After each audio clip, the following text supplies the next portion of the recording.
حضرت صلی اللہ علیہ وآلہ وسلم پر وحی کا ابتدائی دور اچھے سچے پاکیزہ خوابوں سے شروع ہوا۔ آپ خواب میں جو کچھ دیکھتے وہ صبح کی روشنی کی طرح صحیح اور سچا ثابت ہوتا۔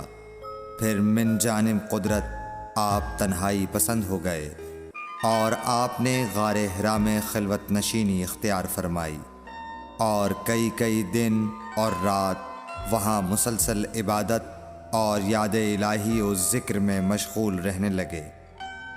جب تک گھر آنے کو دل نہ چاہتا توشہ ہمراہ لیے ہوئے وہاں رہتے۔ توشہ ختم ہونے پر ہی اہلیہ محترمہ حضرت خدیجہ رضی اللہ تعالی عنہا کے پاس تشریف لاتے اور کچھ توشہ ہمراہ لے کر پھر وہاں جا کر خلوت گزین ہو جاتے۔ یہی طریقہ جاری رہا یہاں تک کہ آپ پر حق منکشف ہو گیا اور آپ غار حرا ہی میں قیام پذیر تھے کہ اچانک حضرت جبرائیل علیہ السلام آپ کے پاس حاضر ہوئے اور کہنے لگے کہ اے محمد پڑھو۔ آپ فرماتے ہیں کہ میں نے کہا کہ میں پڑھنا نہیں جانتا۔ آپ صلی اللہ علیہ وسلم فرماتے ہیں کہ فرشتے نے مجھے پکڑ کر اتنے زور سے بھینچا کہ میری طاقت جواب دے گئی۔ پھر مجھے چھوڑ کر کہا پڑھو۔ میں نے پھر وہی جواب دیا کہ میں پڑھا ہوا نہیں ہوں۔ اس فرشتے نے مجھ کو نہایت ہی زور سے بھینچا کہ مجھ کو سخت تکلیف محسوس ہوئی۔ پھر اس نے کہا کہ پڑھ۔ میں نے کہا میں پڑھا ہوا نہیں ہوں۔ فرشتے نے تیسری بار مجھ کو پکڑا اور تیسری مرتبہ پھر مجھ کو بھینچا۔ پھر مجھے چھوڑ دیا اور کہنے لگا کہ پڑھو اپنے رب کے نام کی مدد سے جس نے پیدا کیا اور انسان کو خون کی پھٹکی سے بنایا۔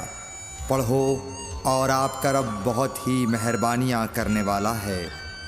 بس یہی آیتیں آپ حضرت جبرائیل علیہ السلام سے سن کر اس حال میں غار حرا سے واپس ہوئے کہ آپ کا دل اس انوکھے واقعے سے کانپ رہا تھا۔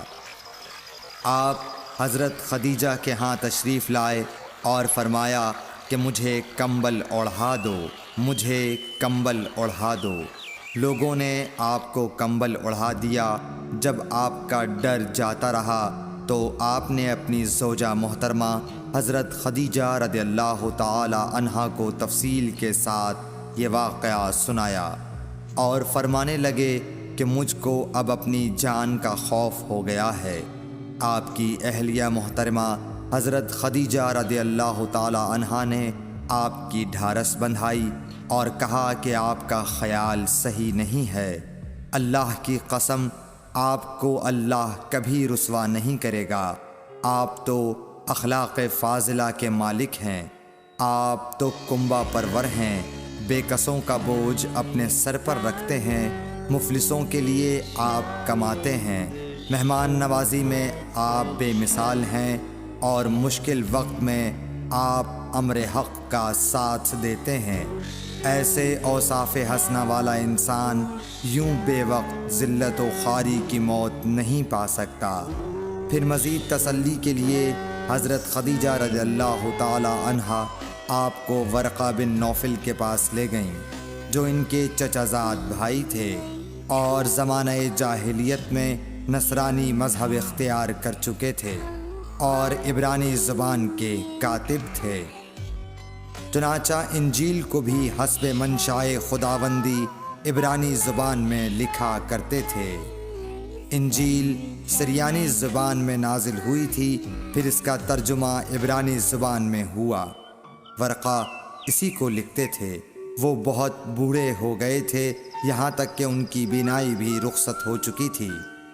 حضرت خدیجہ رضی اللہ تعالی عنہا نے ان کے سامنے آپ کے حالات بیان کیے اور کہا کہ اے چچا زاد بھائی، اپنے بھتیجے محمد صلی اللہ علیہ وسلم کی زبانی ذرا ان کی کیفیت سن لیجئے۔ وہ بولے کہ بھتیجے آپ نے جو کچھ دیکھا ہے اس کی تفصیل سناؤ۔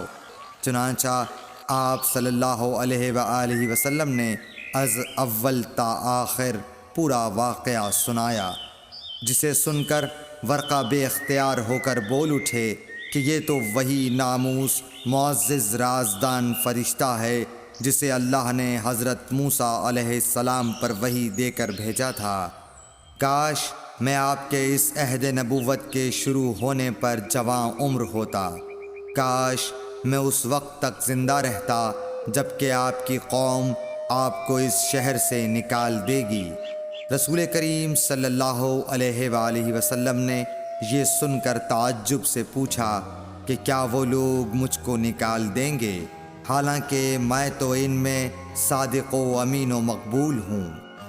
ورقہ بولا، ہاں یہ سب کچھ سچ ہے، مگر جو شخص بھی آپ کی طرح امر حق لے کر آیا لوگ اس کے دشمن ہی ہو گئے ہیں۔